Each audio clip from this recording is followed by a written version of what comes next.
I guess should we talk about Lesbian Experience first? Sure. Absolutely.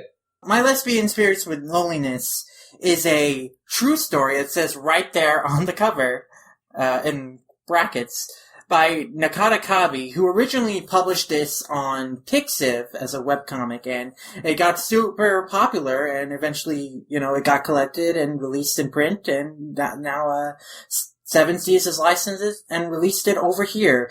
And it accounts her basically 10-year struggle dealing with depression and many self-destructive habits like binge eating, cutting herself,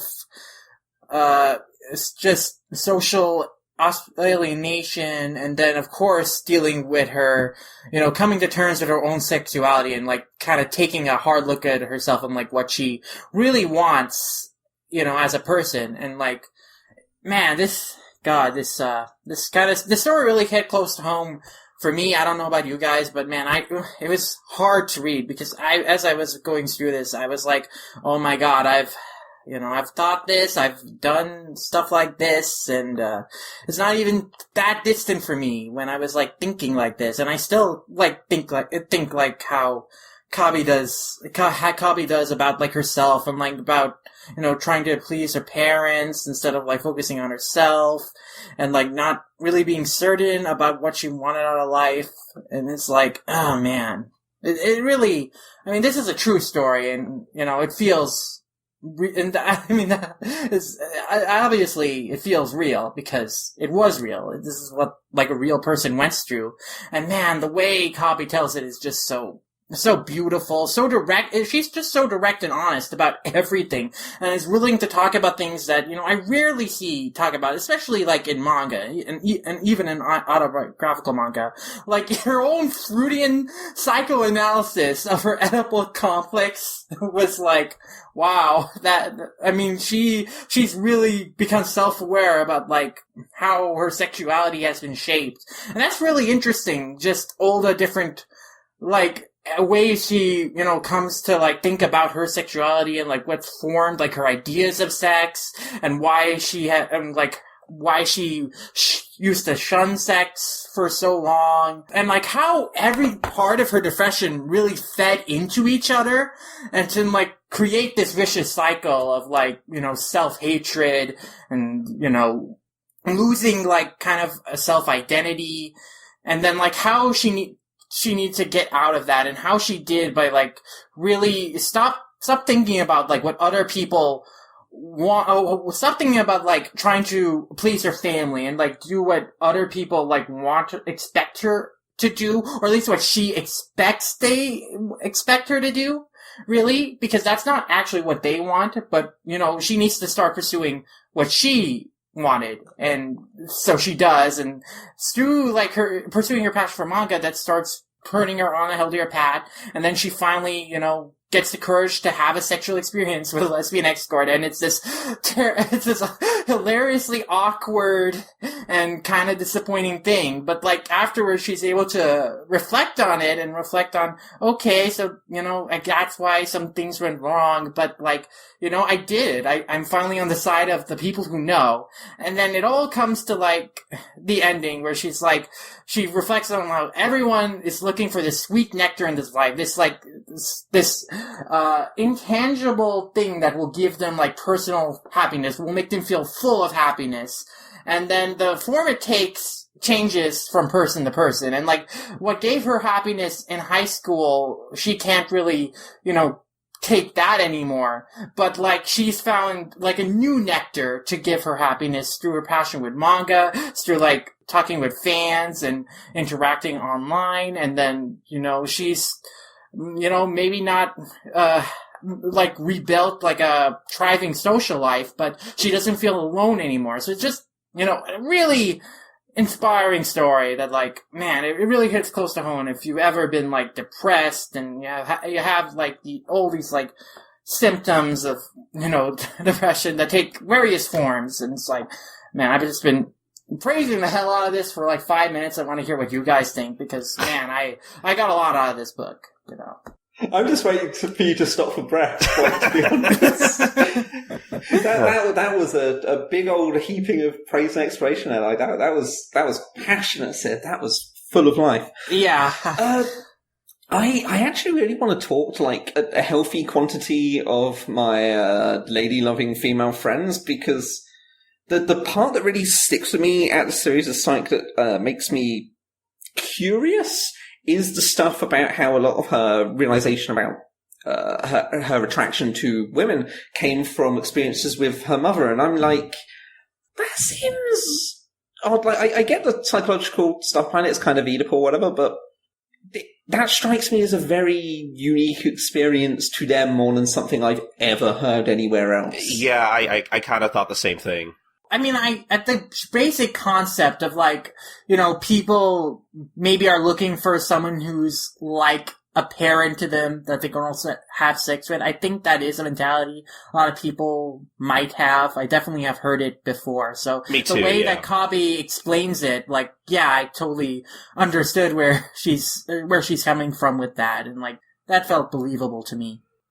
I mean, like, there's daddy issues and stuff. There's just and things where people look for someone who's like their parent. But I think it's just a very direct way that she talks about an actual attraction to her mother that I was kind of like, huh.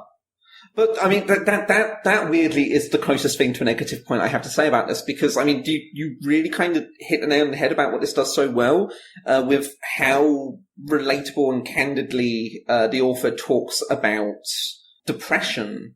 Like, and not just the depression, but the ways to deal with that and the issues of self-worth, due to perception by others, particularly parents. Like, it's all very, it was killing me to read at times. It was too relatable, almost. Oh, especially the first chapter. That was just, it just hurt my heart because, oh my god, I have done more of the things that she's done that I care to admit, but that's just part of, like, the power of this book. Is like, you know, if you've ever been depressed, or if you are, you know, still in that depressed mindset, or keep falling back into it, like, you look into this and, like, it's just, like, makes you really give yourself a self-reflexive look, and like, okay, why are you acting like this? And like, how can you get out of this depressive behavior? And like, it's just so remarkable that this manga, this 140-page manga, encapsulates 10 years of life lessons, and it's just so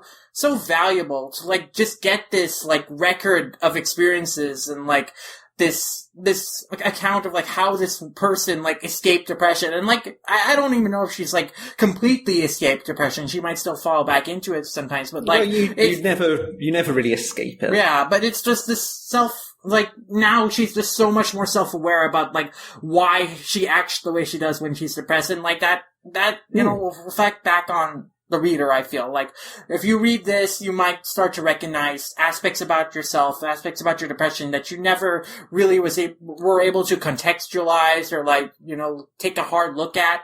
But, you know, it can, like, open your mind to, like, start thinking about yourself, and how to start, like, loving yourself and treating yourself better, you know. And yeah, like, there's literally, I think, one page that does the most of this, just showing how simple self-care and, like, a little bit of effort put into how you present yourself and how you act around others that can actually just solidly help lift you out from wherever you are. Like, yeah. And it's, the self-care stuff's really important, because obviously it's very risky being candid about your own experiences with depression without also talking about any possible solutions, because it can often validate other people's negative actions. Yeah. But I feel like it's a very responsibly told story, whilst also still being very, very funny and heartwarming and tearing you to pieces when it needs to.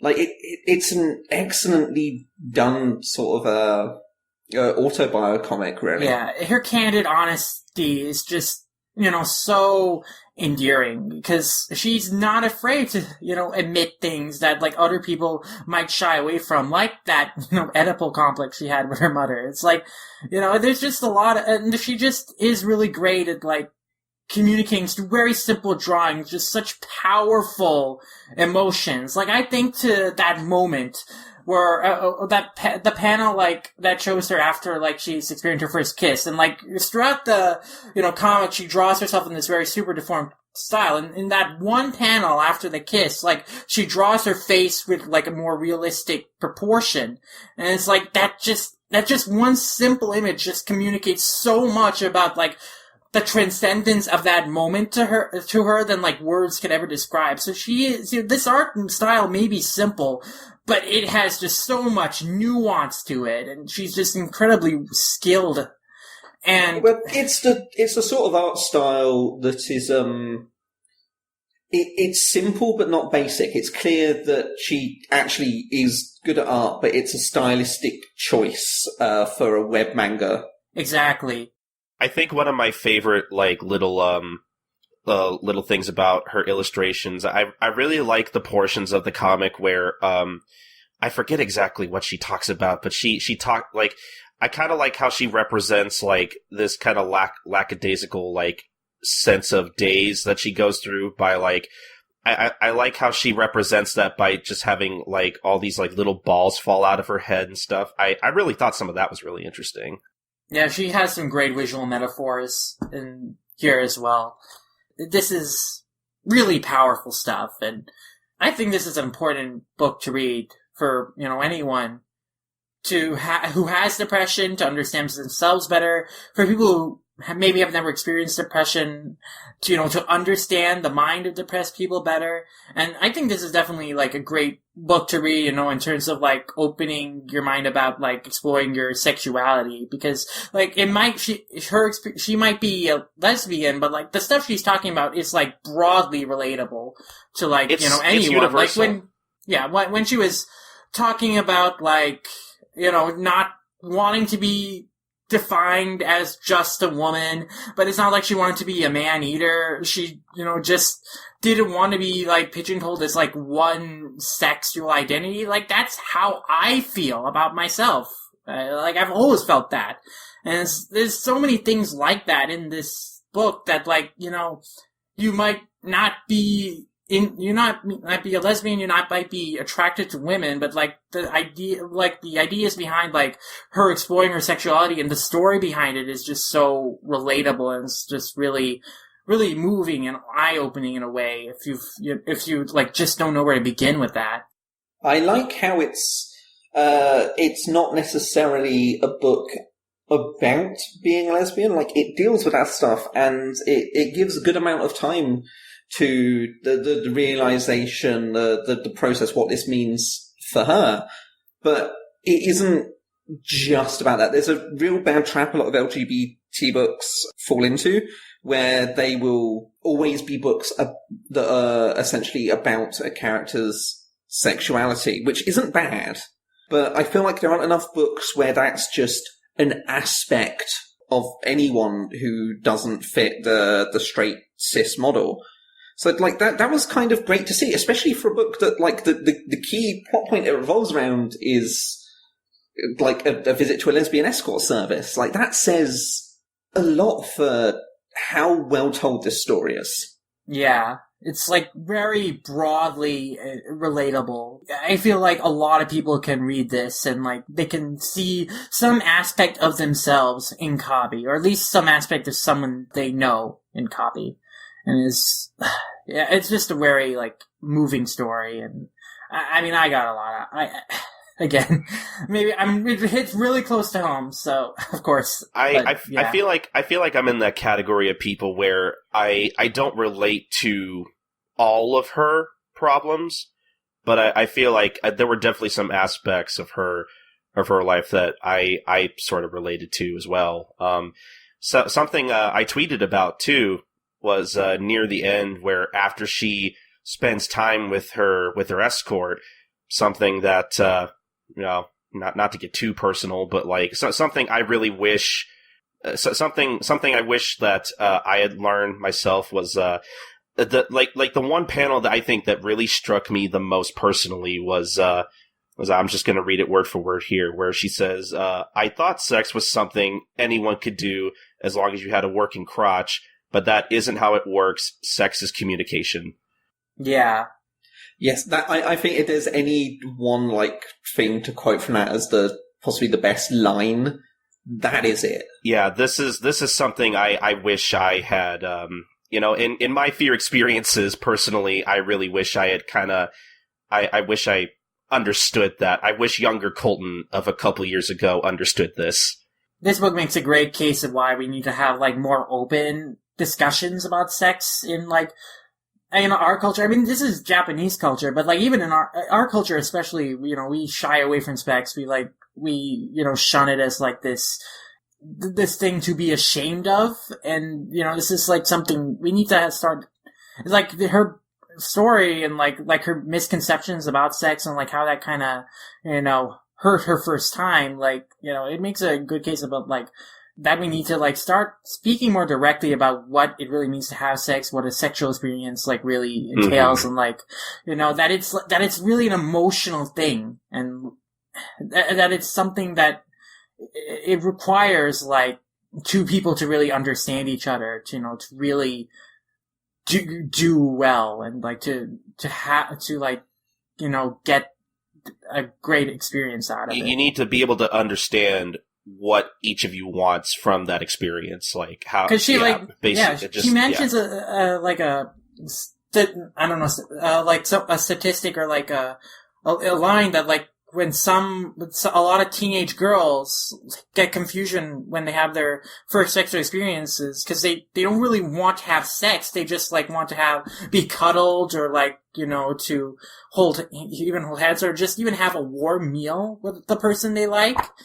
And it's like, yeah, you don't really know what you want in terms of sex. Like when you're confused at even the idea of what it is, and like your ideas of it have been led astray by like fiction that doesn't depict it like realistically, like boys love manga, like did with Copy.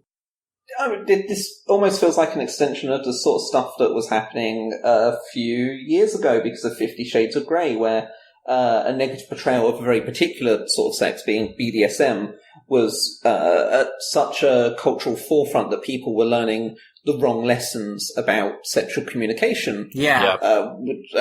Completely mischaracterizing a perfectly safe activity, if not actually one of the sexual activities so heavily rooted in clear communication that any work that really deals with it has such room for positive messages about sex in general, which seems like I'm off to the side a little bit, but I feel like that's key because you do get a lot of comics, a lot of media that make a point of making it clear how important communication is to this stuff that just isn't out there enough to really inform the people who need to read it.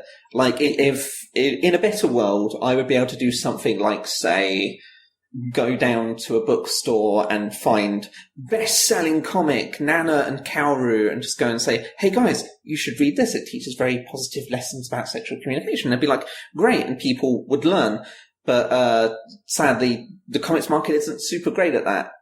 And I feel like this book, like, actually is a pretty good step towards it, especially because, like, it's doing pretty well in the West. It's been getting a lot of attention. Yeah. Like, it hit BookScan, like, pretty easily, as I understand it. Like, I'm thoroughly impressed. It has room to be the sort of comic book that has a cultural significance that grows outside of the niche market it lives in. It won't just be thought of as, oh, it's a manga book. It will be, this is, if you read a comic book, this is one that you should read, which actually stands true for the other comic we're going to talk about today as well. But my God, like, this as much as it doesn't necessarily do a huge amount with comic craft, despite the fact that I think it looks good and it tells its story well, like, the things it does with the autobiographical story it's telling is crucial. Mm-hmm. It is, yeah. Like, I'm going to be obsessed with this comic for a while and trying to sell it to non-comic reading friends, to comic reading friends, to everyone I possibly can. It's pretty good. 10 out of 10. I mean, we don't rate books on this, but 10 out of 10. I gave it a 10 out of 10 in my review of it. So, yeah. This is true. This is true. Yeah, I feel like I would give it about the same score. Maybe a 9 out of 10 because I'm just I'm pretty hard to please. A 10 is a difficult number to give to anything. I find like it's a difficult choice. So not gonna downplay you giving a 9. You're not a games journalist, and I'm not the sort of people who comment on game reviews. You know, I'm not an anime journalist. I'm not a journalist of any kind, thankfully. You're not I'm not a Metacritic hound. Yeah, but it seems like a terrible place to be in because people demand you give perfect scores so that aggregate sites can have like this become the new thing that's more popular in Ocarina of Time. There you go. That's the definitive statement here. Here's your pull quote for a reprint of this. My Lesbian Ordeal with Loneliness is better than Ocarina of Time. You can take that one to the bank.